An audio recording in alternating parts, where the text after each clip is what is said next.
আসসালামু আলাইকুম এভরিওয়ান, আশা করি সবাই ভালো আছেন। কম বাজেটের মধ্যে যদি এরকম সুন্দর কানের দুল শিখতে চান তাহলে আজকের ভিডিওটা আপনাদের জন্য। কানের দুল দুইটা যদি বানানো শিখতে চান তাহলে পুরো ভিডিওটাই কিন্তু দেখতে হবে আপনাদের। কানের দুল বানানোর ক্ষেত্রে আমি যা যা ব্যবহার করেছি সেগুলো হচ্ছে শক্ত কার্ডবোর্ড, তারপরে এটা হচ্ছে ফিউজিং, আর হচ্ছে যে ডার্ক ব্লু কাপড়টা আছে সেইটা, আর এই যে স্টিলের জাতীয় যেটা দেখতে পাচ্ছেন এগুলোকে নর্মালি চান বলা হয়। এগুলো কানের দুলে বা হচ্ছে গলার সেটও ব্যবহার করা হয়। আর আমি বুতাম নিয়ে নিয়েছি।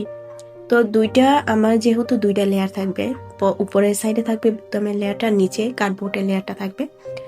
তো দেখতেই পাচ্ছেন প্রথমে আমি হচ্ছে আঠার সাহায্যে ফিউজিং আর হচ্ছে একটা কাপড় দিয়ে জিনিসটাকে মানে কার্ডবোর্ডের উপরের অংশটাকে ঢেকে দিচ্ছি, যাতে করে আরেকটা যে কাপড় দিব আমি সেই কাপড়ের কাজটা যাতে ফুটে ওঠে, সেজন্য এরকম করে আগে কার্ডবোর্ডটা ঢেকে নিতে হবে। তারপর হচ্ছে আরেকটা আলাদা কাপড় আমাদের মানে কাজ করে সেটা বসাতে হবে।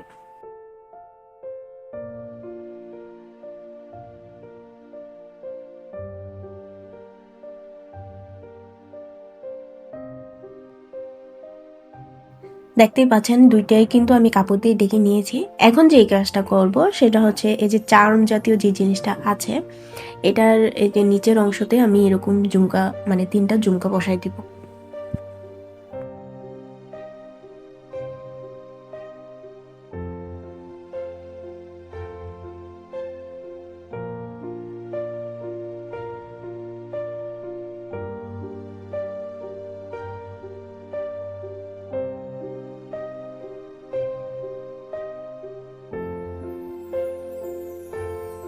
এই জিনিসটা আমি আগেই রেডি করে রাখলাম, যাতে করে হচ্ছে কাপড়ের কাজ শেষ হওয়ার সাথে সাথে আমি আঠার সাহায্যে এই জিনিসটা বসাই দিতে পারি। এখন যেটা করব সেটা হচ্ছে কার্ডবোর্ড যতটুকু নিয়েছি তার থেকে বাড়তি করে কিন্তু আমি আলাদাভাবে আরেকটা কাপড় নিয়েছি, কারণ আমার মূলত কাজ হবে এটার মধ্যেই। তো সেজন্য আমি একটু বাড়তি করে কাপড়টা নিয়ে নিয়েছি। তারপর হচ্ছে আমি নর্মালি যেভাবে সেলাই করে হচ্ছে আর ওই কার্ডবোর্ডটাকে ডেকে দিই, ঠিক সেইভাবেই আমি এখানে সেমভাবেই কিন্তু চারিদিকে কাঁথা সেলাই দিয়ে নিয়েছি। তারপর হচ্ছে কার্ডবোর্ডটা দিয়ে সুতাটা আলতোভাবে টান দিলেই কিন্তু সুন্দর করে কাপড়টা বসে যায়। এর আগে আমি অনেকগুলো ভিডিওতে এরকম দেখাইছি, যারা হচ্ছে কিনা আমার আগের ভিডিও দেখেছেন তারা তো জানেনই, আর যারা নতুন আছেন তাদের জন্য দেখাই দিলাম আবার। তো আশা করি বুঝতে পেরেছেন। এখন পিছনে যে আলগা কাপড়টা আছে সেটা ভালো করে সেলাই করে নিব, যাতে হচ্ছে সামনের অংশটা ভালো ফিনিশিং আসে।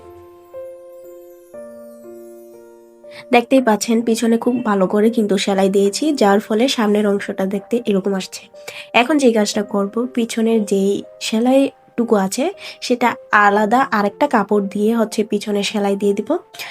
এখানে আমি বুতাম সেলাইটা ব্যবহার করেছি।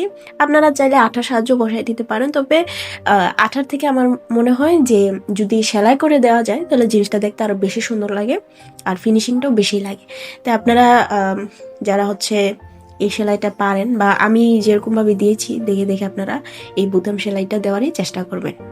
তো এখন যেটা করব সেটা হচ্ছে এই যে চার্মের যেই অংশটুকু আছে সেই অংশটুকু আমি বাদ রেখে বাকি অংশতে আমি হচ্ছে ফুলের পাপড়ি দিয়ে দিব।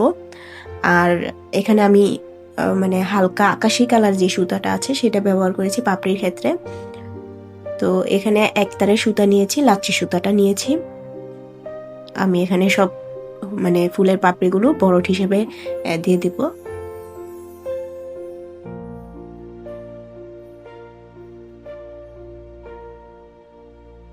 আমি চাইলে কিন্তু মানে ফুলের পাপড়িগুলো হচ্ছে ফ্রেমে করে তারপর এখানে কিন্তু অ্যাডজাস্ট করতে পারতাম, কিন্তু ব্যাপারটা হচ্ছে যদি আমি কাজ আগে করে ফেলতাম তাহলে এই যে রাউন্ড শেপের যে ফিনিশিংটা আছে এই ফিনিশিংটা ফ্রেমে করলে থাকতো না।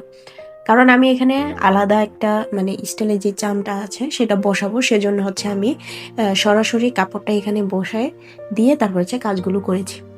তারপর এখানে যেটা করেছি সেটা হচ্ছে সরিষা ফুলে যে কালারটা আছে সেই হলুদ কালারটা এখানে নিয়েছি, লাচ্ছি সুতার একতারের সুতাই নিয়েছি। আপনি যখনই মানে এরকম কাঁথা সেলাই দিবেন কোনো জুয়েলারির ক্ষেত্রে বা হচ্ছে চুড়ির ক্ষেত্রে, কানের দুলের ক্ষেত্রে, যখনই আপনি এরকম কাঁথা সেলাই দিবেন তখন একতারে সুতা নিয়ে হচ্ছে আপনারা কাঁথা সেলাইটা দিবেন, দেখবেন কাজের ফিনিশিংটাই অন্যরকম হয়ে যায়। প্রথমে আমি যখন কাঁথা সেলাই দিতাম তো 2টা নিতাম, লাচ্ছি সুতারই 2টা নিতাম। জিনিসটা দেখতে অনেক মোটা হয়, মানে অতটা ফিনিশিং মনে হয় না। আর যখন হচ্ছে আমি একতার সুতা নিয়ে কাজ করা শুরু করি, দেখতে কিন্তু অনেকটাই ফিনিশিং মনে হয়। তো আপনারাও যখন কাঁথা সেলাইটা দিবেন, আপনারা লাচ্ছি সুতার একতার নিয়ে কাজটা করবেন। এখন যেই কাজটা করব, চার্মের মধ্যে B7000 আঠা দিয়ে এই কাপড়ের সাথে লাগিয়ে নেব। লাগানোর পর কিন্তু অবশ্যই মনে রাখবেন এটা ভালো করে শুকাতে হবে, না হলে কিন্তু খুলে যাওয়ার চান্স থাকবে। এটা ছিল কানের দুলের নিচের অংশ। এখন কাজ করব হচ্ছে উপরের অংশতে। তো উপরের অংশটা করার জন্য আমি ফ্রেমে নিয়ে নিয়েছি, আর হচ্ছে এখানে আমি সিকুইন, কালারিং যে সিকুইনগুলো আছে আর হচ্ছে কালারিং পুঁথিগুলো ব্যবহার করব। তো এটা যেহেতু উপর অংশটা যেহেতু ছোট, সেজন্য আগে আমি ফ্রেমে অল্প কাজ করে বাকিটুকু কাজ করব আমি পুরোটা অ্যাডজাস্ট করে তারপর। তো প্রথমেই আমি এখানে সিকুইন দিয়ে দিব, তারপর হচ্ছে পুঁথি দিয়ে দেব। এখানে আমি 2টাই হলুদ কালার নিয়েছি, কারণ এর আগে নিচের অংশটা আমি হলুদ কালারের সুতা দিয়ে কাঁথা সেলাই দিয়েছি, আর সেজন্য আমি এখানে পুঁথিটাও হলুদ কালারে রেখেছি। আপনাদের কাছে যদি এগুলো না থাকে, আপনারা সম্পূর্ণ সুতা কাজই ব্যবহার করতে পারেন। তো আমার কাছে ছিল বিধায় আমি এখানে এই সিকুইন অর পুঁথি ব্যবহার করেছি। তারপর আমি যে কাজটা করেছি, এখানে চেন সেলাই দিয়ে দিয়েছি। একতারে সুতা দিয়ে কিন্তু আমি সাইডের রাউন্ডটা যে দিয়েছি চেন সেলাই দিয়েছি। এখন যেটা করব সেটা হচ্ছে এরকম কাঁথা সেলাই দিয়ে দিয়েছি সাইডে, মানে সেম নিচের অংশটা যেভাবে করেছি ঠিক সেইভাবে করলাম। তো আলতোভাবে টান দেওয়ার পরে সুন্দর করে কিন্তু বসে যায়, দেখতেই পাচ্ছেন। তারপর নিচের যে বাড়তি অংশটুকু আছে ভালো করে সেলাই করার পর এখানে আমি হচ্ছে কানের যে মানে রিংটা থাকে সেটা আমি এখানে বসাই দিব। এখানে বসানোর পর কিন্তু আমি আলাদা আরেকটা কাপড় দিয়ে পিছনের ফিনিশিংটা দিব।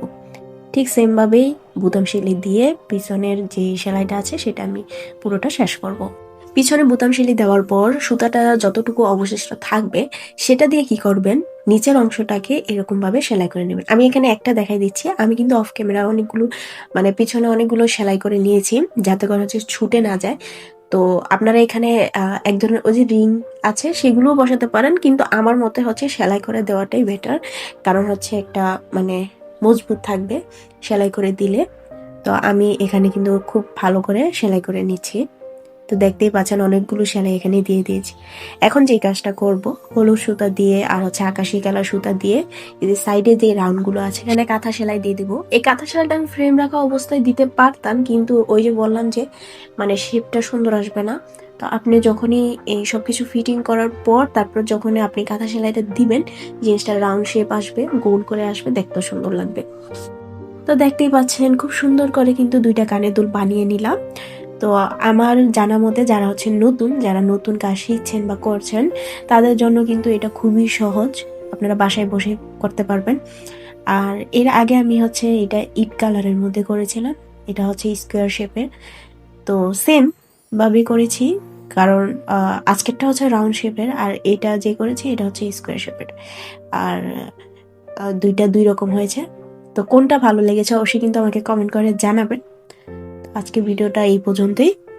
যদি ভিডিওটা ভালো লেগে থাকে ভিডিওতে একটা লাইক, কমেন্ট এন্ড শেয়ার করে দিবেন এবং আমার চ্যানেলের পাশেই থাকবেন। ধন্যবাদ।